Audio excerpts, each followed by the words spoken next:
इस बार गलत नहीं सहेंगे उपेंद्र कुशवाहा। लोकसभा चुनाव में उपेंद्र कुशवाहा को उपेंद्र कुशवाहा काराकाट से लड़े लेकिन हार गए, क्योंकि काराकाट से पवन सिंह निर्दलीय चुनाव लड़ गए। तो जो है वोट का बंटवारा हो गया, वोट छिटक गए।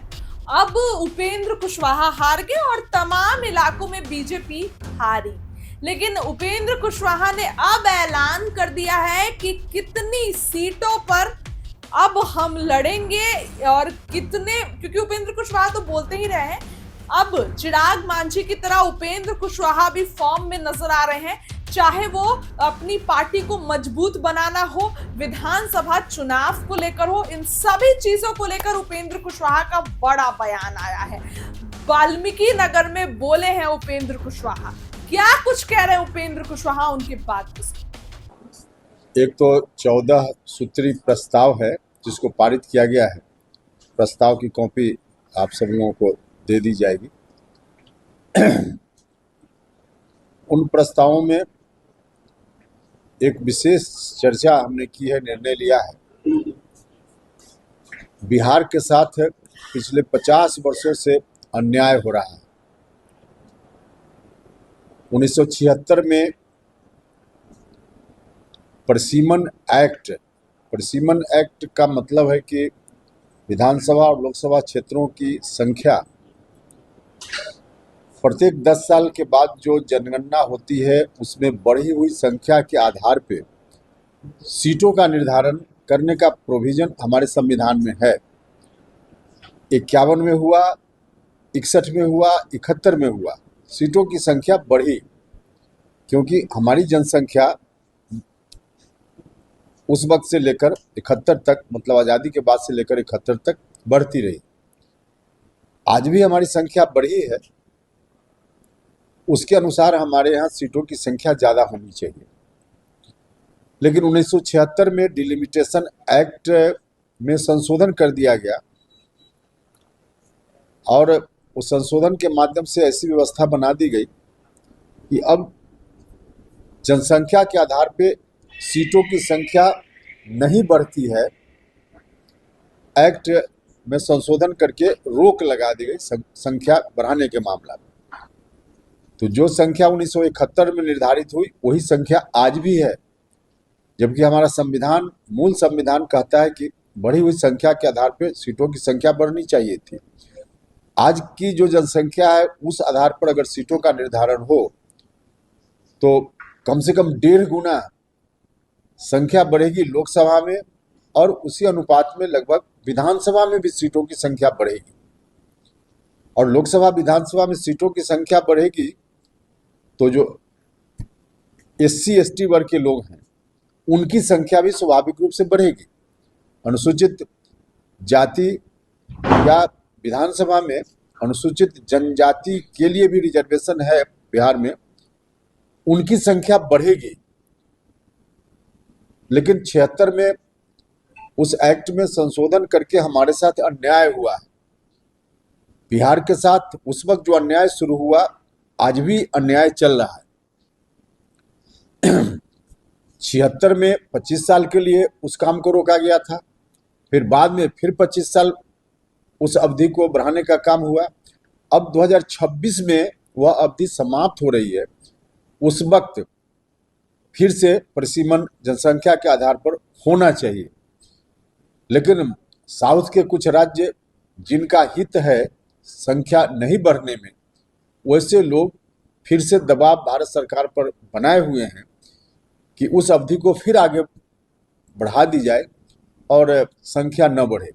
तो यह जो अन्याय हो रहा है बिहार के साथ, उस अन्याय के खिलाफ हमारी पार्टी मजबूती से लड़ेगी।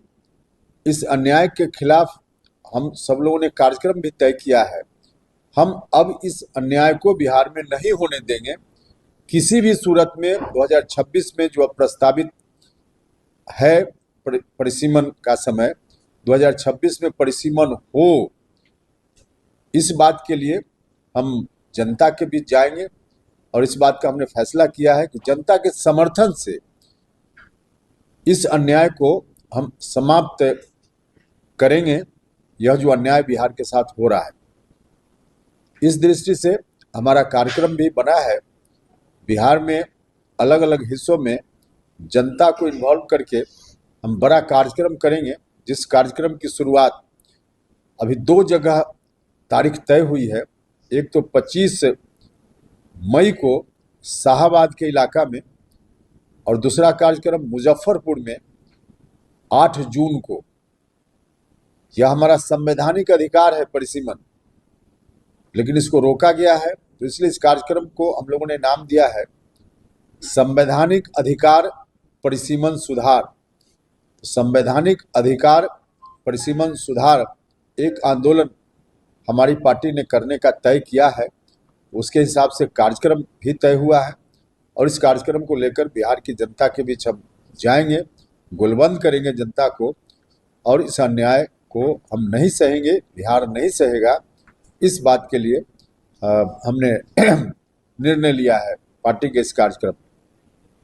और भी कई निर्णय हैं, उसको आप देख लीजिएगा, लेकिन मुख्य रूप से इस निर्णय को हमने लिया है और गठबंधन में हम सब लोग प्रयास करेंगे कि बाकी राजनीतिक दल के जो लोग हैं उनसे भी हम बात करें और इसको हम आगे बढ़ाएं और बिहार के साथ हो रहे इस अन्याय को खत्म करके बिहार का हिस्सा हक दिलवाएं।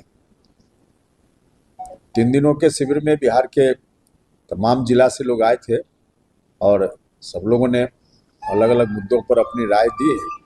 तो उस राय के आधार पर एक तो हमारा यह जो कार्यक्रम है उस कार्यक्रम को हमने लिया है, फिर आवश्यकता अनुसार आगे भी कार्यक्रम बनाएंगे और जनता के बीच हम जाएंगे, यही मुख्य रूप से।